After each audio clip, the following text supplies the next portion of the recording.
My new book, Pillars for Life, A Guide to Spiritual Ethics and Practice, is now out and available for you to read and purchase. You can check out our website, willowhealing.org, to find a link, or you can find it on Amazon. We look forward to getting your feedback, and if you love it, please leave a review and share with your friends. Now it's time for the show.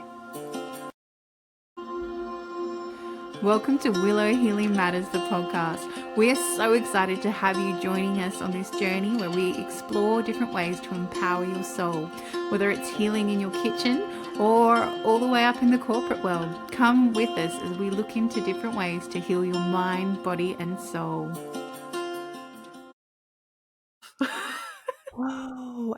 Hey everyone, it's Catherine Cristani with another episode of Willow Healing Matters, and today I am joined by the lovely Audrey Rose. So she is a nervous system regulation coach and a registered nurse.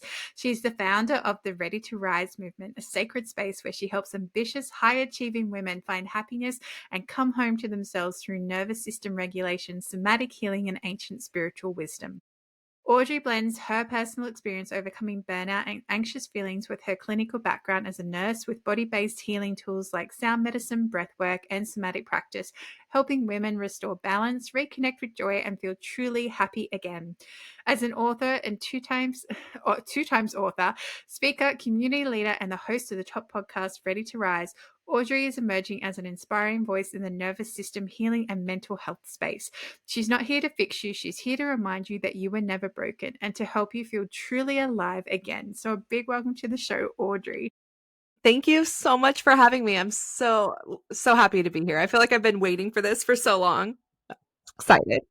I know it's always tricky when calendars have to align and availability has to align and all these things, but we are here today. And the first question I feel pulled to ask you straight away is, how did you go from registered nurse to somatic work and everything that you do? Oh my gosh. I'll give you, the short version, but I hit severe burnout and in my nursing career. Like I've been a nurse for about 8 years now. I think I lost track already. Um and it's a hard job, and I think being a woman is a hard job in general. Like I think that we just, we do so many things and we care for so many people and there's just so much going on all the time. Like our mental load is massive as women. And then as a nurse, of course, there's, a lot that goes into that. I like to say it's just all the things. It's spiritual, emotional, physical, everything, right? And during the pandemic here, I was in charge of a COVID unit, and it was, I won't get into the gruesome details or anything like that, but it was just a lot. It was a lot. It was a huge load on me, and it really took a toll on me. And so as we started to come out of that, I was just severely burned out. I mean, it was so bad. I could barely get off the couch. I was sleeping over 12 hours a day. I wasn't taking care of myself. I was so just like exhausted that I started doing all the things that you shouldn't do. I started like eating really poorly and not moving my body and not getting sunlight. And so, of course, it continued to get worse. But I felt like if I can just sleep, if I can just get enough sleep, if I can just rest, if I can just, disassociate by watching TV and shut out the whole world, I'm going to feel better over time. And I completely isolated myself, kind of went down a rabbit hole of very poor habits. And I thought I was healing the burnout by all this rest, right? But I really was kind of making it worse. And so, long story short, I found somatic healing tools like the nervous system regulation tools, kind of with a spiritual twist, a lot of like, the EFT tapping and sound healing and all of this. And then I started leaning into my spiritual connection as well. I kind of went on like my own eat, pray, love journey is what I love to say. And I started to just try everything. I was like, let me go chanting with these Buddhist monks, or like, what is this like sound bath in like a lavender field? Like, how interesting. And I just opened myself up to all of these new experiences, and certain ones really resonated with me.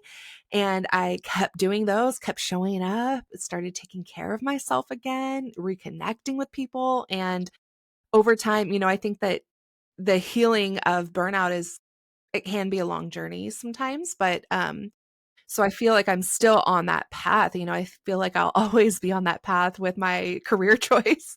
But I feel like over time, by trying all these things, I, just really started to find myself again and feel at home again and feel happy again.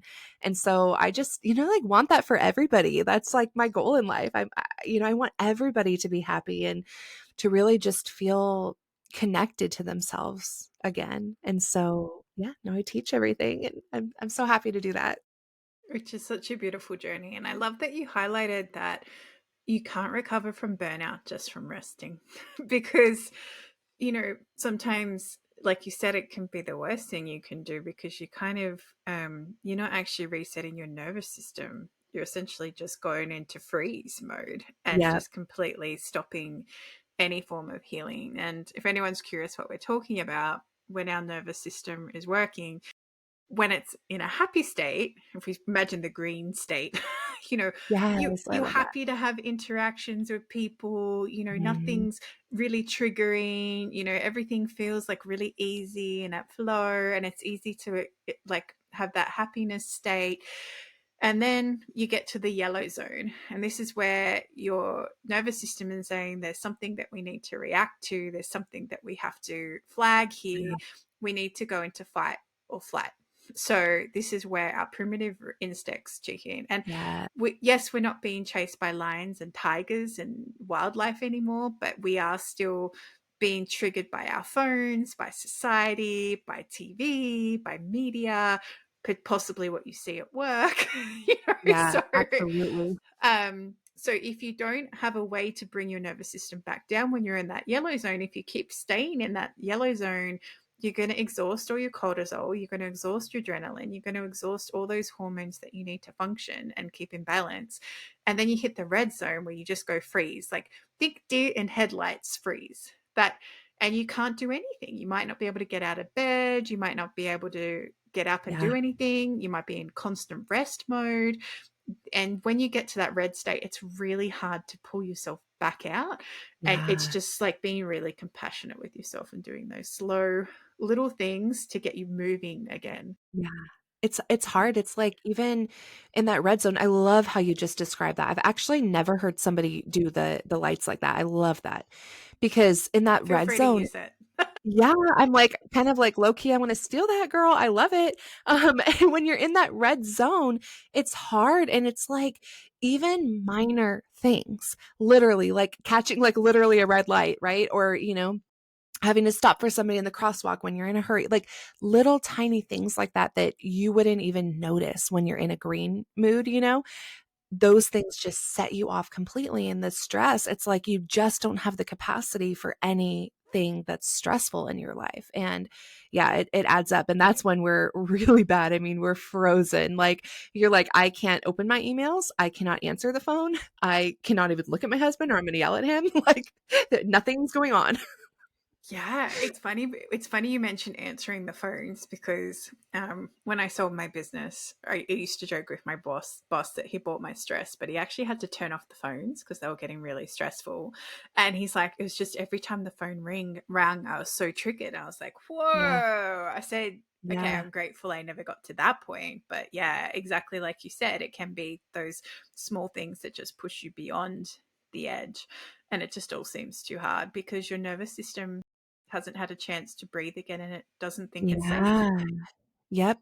It's so interesting, like those threats. And I love how you were saying that too. I really enjoy talking about it like that with that primitive brain and like the lion, right? It's like in the old caveman days, right? Like we were trained basically, or we evolved so that we could, run away from the tiger or, we would kind of get that stress response and it literally changes things in our body, which is boring to talk about. So I won't get into it.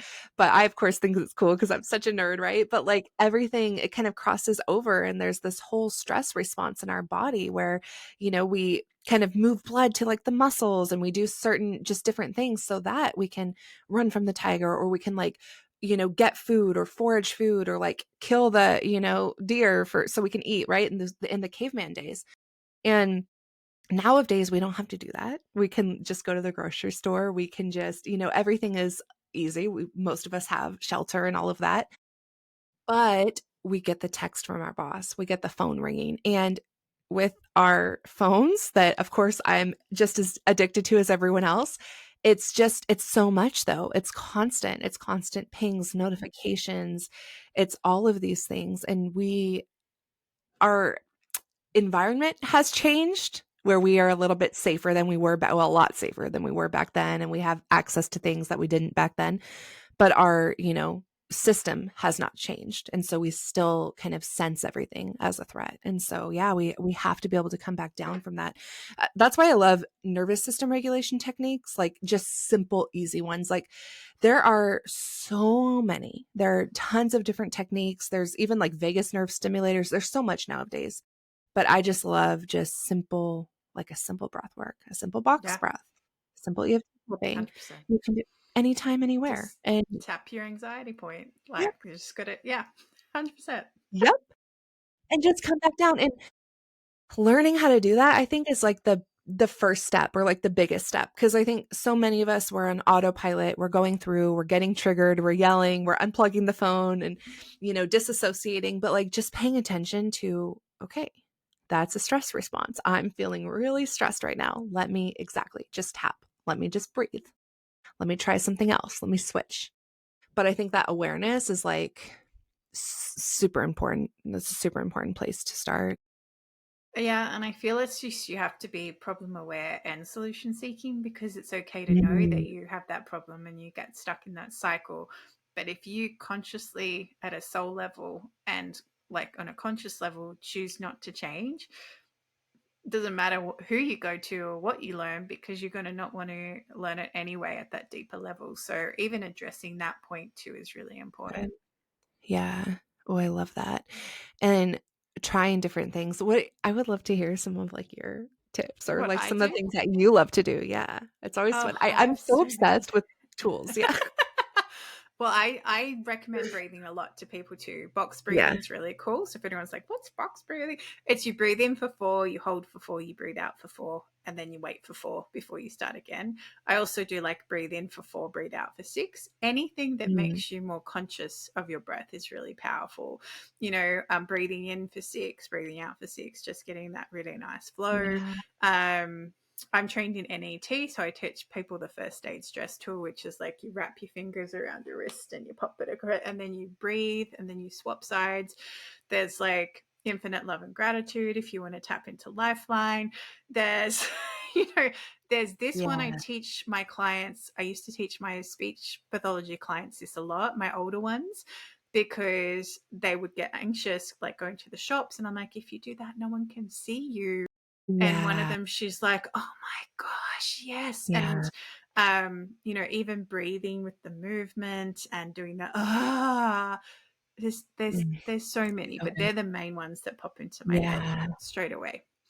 When I was first like in that recovery mode, I was still working at first. And I ended up taking a little sabbatical, but I was still working, and I started learning like some of these tools, right? As I started learning them along the way, I would literally go into the bathroom and like do these things. Like I would literally box breathing, I could do like at my desk, nobody really noticed, but I would go into the bathroom and do like a full tapping session or something like that. And just I was like, I don't even care. I recognize that like I'm very overwhelmed and I need to implement this, and I need to just calm down. And it's crazy, the girl that like walked in the bathroom versus the girl who left the bathroom was like two different people. Like it's crazy how there's a long-term component to like the healing, right? Where it's like, we need to do all these things over time, and we need to get to the root causes and just all the healing. But there's that short-term component where, an hour of EFT tapping can reduce cortisol levels by 43%. Like the short-term component as well is like it's just amazing. Like Because obsessed. Can nerd out. you're tapping Yeah. into your meridians, so you're tapping Yeah. into those gateways where the emotions and the energy is being blocked, so you can just tap it out essentially, especially Literally. like, Yeah. under here and that, it's so good for control, and all around here and everything. And and this is just like little tools that you can bring into your life so that you can function and pull Yeah. yourself out of Yep. these high stress situations, because when you're in those situations, please do not make any incredible decisions, because they're not Yeah. going to be from a very good place. They're going to be from a survival place. And when you're surviving, and it can be really hard, like you said, on the job as a nurse, it's like you have to make Yeah. decisions like that Yeah. and when it's constant and you're not regulating that nervous system, pulling yourself Mhm. back, that's when mistakes can happen and errors can occur, not because your heart's not in the right place. It's just because you're under that much stress that you can't apply that logic and go into that reasoning brain. Yeah. I love that so much. Like, it's so important just taking that step, taking that breath. And I think about that a lot too. Like, a lot of us, we snap at people or we, kind of do things like that. And yeah, it's the same thing where it's like we just need to create more room, more capacity. Like, and it takes a little time to get there, but that's okay. Like, start and then you'll see the change. Yeah, 100%. And you just got to start somewhere small. And sometimes Yeah. it can be just Yeah. having that initial bit of curiosity to start with, which can be really, really powerful, and being like, well, do I have to be this way? Do I have to stay anxious? Do I have to stay in burnout? Do I have to stay overwhelmed? And having that curiosity can lead you to the right path, because sometimes the universe is waiting for you to say, there's got to be another way. you know? Right, exactly. Then we can open up that door and like that Pandora's box. Yeah, but until you ask for it, it's not going to Yeah. happen. Yeah. And then I want to emphasize, you have to ask and then look for it as well, Yeah. because if you're just going Yeah. to ask and then walk around life like this, it's not going to actually show up in your periphery. So good. So true. So true. Yeah. Yes. Yeah, it's my favorite is like people are like, "Oh, I asked for God to show me a sign." I'm like, "Okay, did you look for the sign?" No, what do you mean? I was like, well, if you ask for a sign, you got to look for it as well. Yeah. Like, Yeah. it's all good putting it out there, but if you actually don't look to receive it, then it's not going to happen. If I ask, like, hey, if I'm on the right track, show me a black cockatoo, I will look at the skies and see if there's a black cockatoo. I'm Right. not going to sit Right. here and go, oh, okay, I've asked for a black cockatoo. I'm just going to sit inside all day and Yeah. just see what happens. In Yeah. saying that, if they really want you to see that black cockatoo, it'll show up in weird spaces anyway. It might be like you open a book and there it is, or you turn on the TV and there it is. Yes. So, if I they really swear. want you to get the message because you're really not looking, it'll show up Yeah. however way it needs to. Just like being open to that, that's oh my gosh, I love that part too. Like of my story, just the breadcrumbs. Like I like little things would lead to another thing and then to another thing. And I'd find something in a book and then I'd read like it's crazy how one thing will start to lead to another. Like all these little breadcrumbs start to show up. Yeah. And just being open. Yeah, and curious, and Hmm. following Yeah. what brings you joy and back to Yeah. happiness, like you said. And Yeah. I feel too we need to talk about that happiness is not that super blissful state all the time, Yes. because that is bliss. It's not happiness. Happiness is you just kind of feel at peace. Well, that's how I describe Content. it. Yeah, Yeah. at peace, content.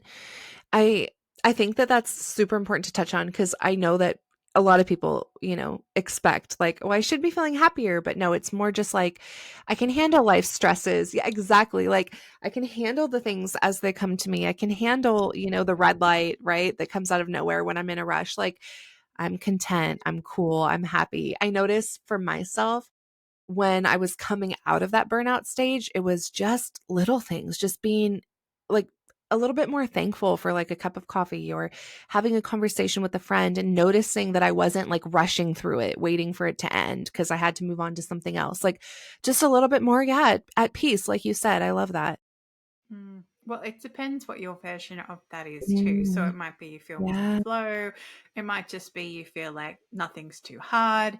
It's whatever makes your soul feel content and fulfilled, which is kind of your state of happiness. Whereas we've been conditioned that happiness is that bliss effect of like joy, like overarching joy, but it's actually not that.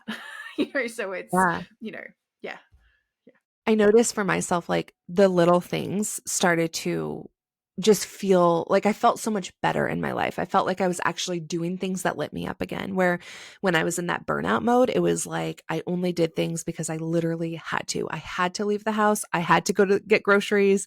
I had to eat, right? But when I'm in that more like feeling content and feeling happy, it's like, I'm just more excited. I want to go on a walk. I want to go on a hike. I feel good about things. Yeah. And it's so different. And it's also kind of where one thing leads to another as well. Cause then once you get outside and you're doing something, or, you start to read that book that you have just had collecting dust, or you start to feel like there's more room in your life for you to do things that kind of light you up again, you notice that as you start to do those, it leads to more and more of those activities. And so I noticed for myself, it was like almost like a rediscovery journey as I started to come out of that burnout, where I was like, oh my gosh, like, yeah, Audrey used to sing in her car. Like that was like me. Like I used to sing in my car, or like, oh my gosh, I used to love like a cup of coffee in bed and like a good book, and I'm like, oh my gosh, what happened that I got so out of touch with these little pleasures that kind of lit me up?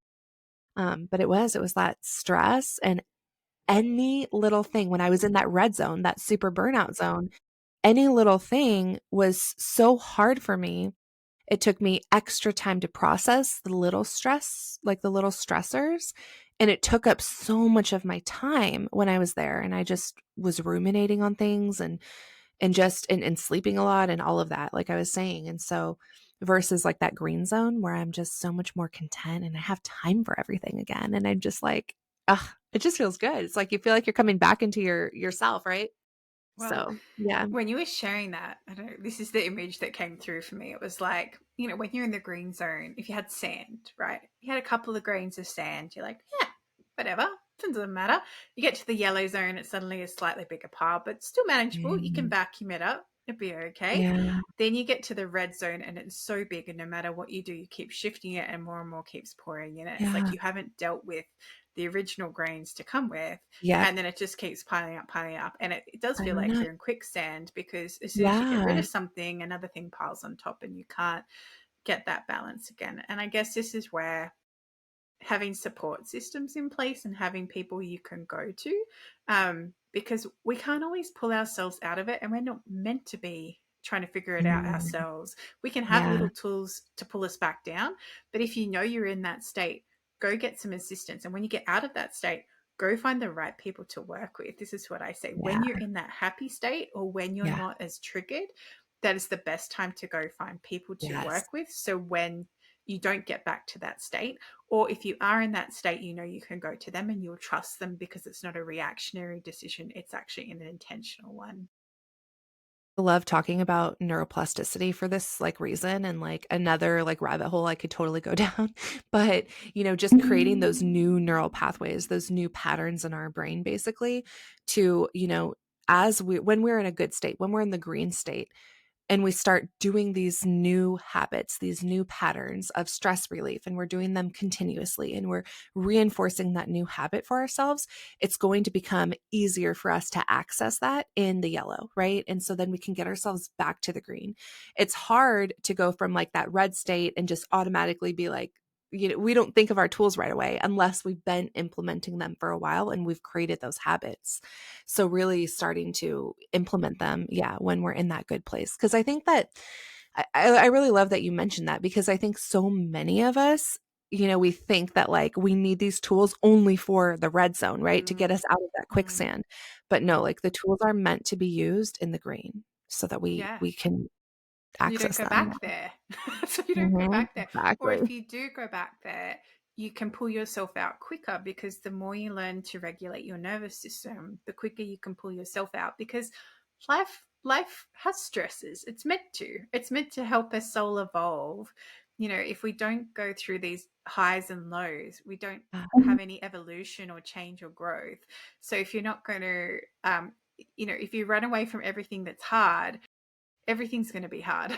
Yeah, So yeah, but if you have the tools, and you've got the right support systems in place, so when it does get really hard, that you can go, all right, I need some support with this, and I know I can trust X, Y, and Z, I'm going to reach out to them and do some breath work, or I'm going to do some EFT, or I'm going to, get some healing at whatever level, and just remember that I am whole and that this is just something that I'm moving through.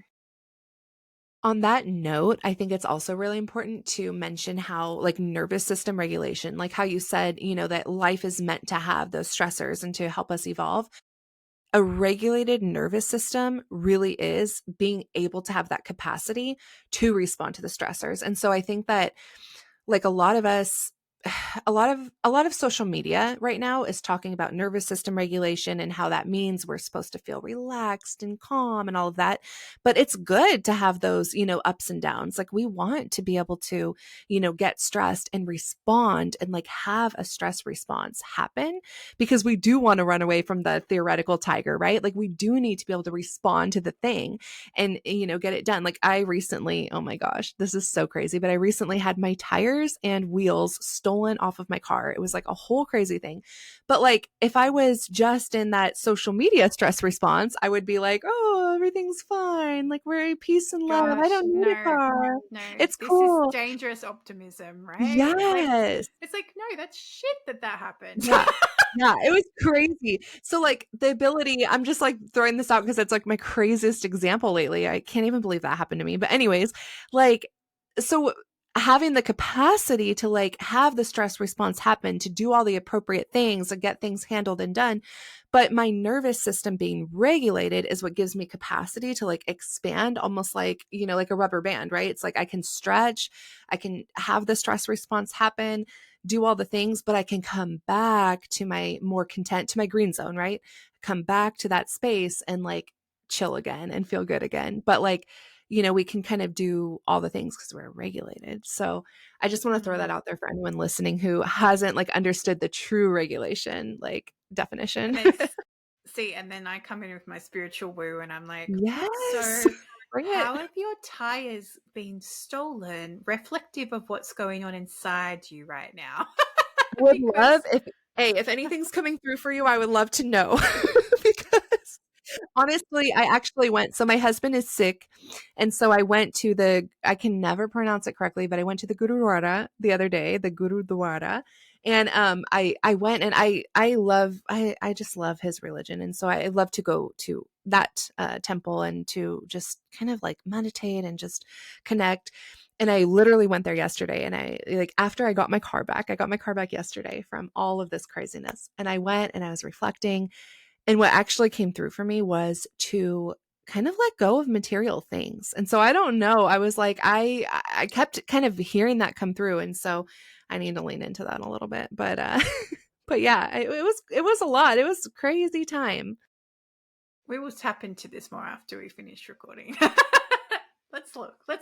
But I think that's, like, a different thing, right? Where instead of getting stuck in this, why is this happening Yeah. to me? It's why is this happening for me?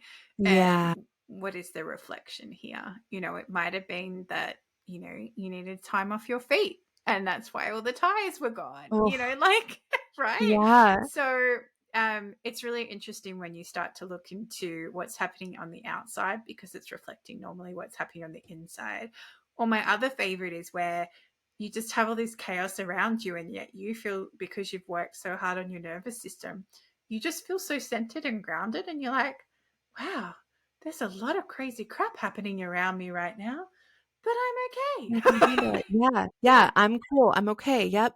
Exactly. Like, it's so different. I feel like it just opens up, I want to say, like, it opens up doors or something, but it just opens you up to life. Just can be so much more, like, brighter and just so much more fulfilling, I guess, when you, like, my thing, and I don't even know, I still haven't understood how to wrap it up into a perfect bubble and when I talk about this, but I feel like matching nervous system regulation with a spiritual connection, or at least, starting a spiritual connection, I feel like that is, like, the secret sauce of life. Like, I feel like that's the key. And there's your next book, Audrey. Yeah. Oh gosh. You're Love like, that. I love it.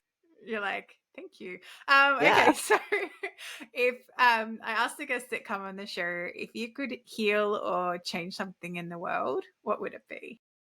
I truly this is gonna sound a little bit like a pageant type response, but truly, if I just want women to be happier. I just want women to be happier. I mean, we are so overworked and underpaid, and we are just, I mean, we are stretched so thin. And yeah, I just want every single woman, if we could be happy and literally, like, I love to imagine, like, when my cup is full and I'm feeling really good and I like pour into you, right? And then you are pouring into the next woman and on and on and on. Like, I love just imagining what that would look like and how the world would be such a different place. I talk about this all the time because I saw this ages ago. I saw this really cool little skit thing, and someone was holding a candle and someone pushed them and they moved into the next person in front of them and lit their candle, and Oh, then they fell into the next person, lit their candle. It's like a yeah, domino effect of everyone lighting each other up. And that's how I see it as well. Exactly like you good. said, fill up your cup, use the overflow to fill someone else's cup up, or help Yeah. them see that they need to fill their cup up, and then so forth. And what an amazing chain reaction we will create doing that. Yeah, literally, Yeah. yeah. And Oh, if people want to come and find you, Audrey, where can they come and hang out with yeah. you? Honestly, Instagram has it all at Hello Audrey Rose. And then just check my link in bio because I'm always doing some kind of like free sound bath or a free nervous system group or something. So just see what the latest thing is and my link in bio. And yeah, come tag along for the ride. Beautiful. I'll make sure to put that on the show notes as well so people can come and find you and connect with you. And thank you so much for having this conversation with me, Audrey. This has been so much fun. Thank you so much for having me. Thank you for listening to Willow Healing Matters, the podcast. We have so much love and gratitude that you have taken the time out of your day to empower you on your healing journey. The views shared by the person being interviewed might not necessarily reflect that of the host and should be used at your own discernment. Trust what resonates for you and follow your heart and soul guidance. If you have any underlying medical conditions or mental health issues, please consult with your healthcare provider before pursuing any of the recommendations. Likewise, you can always contact the person being interviewed to find out more information. This can be found in the show notes. Remember to activate, align, heal, empower, and find love in everything that you do.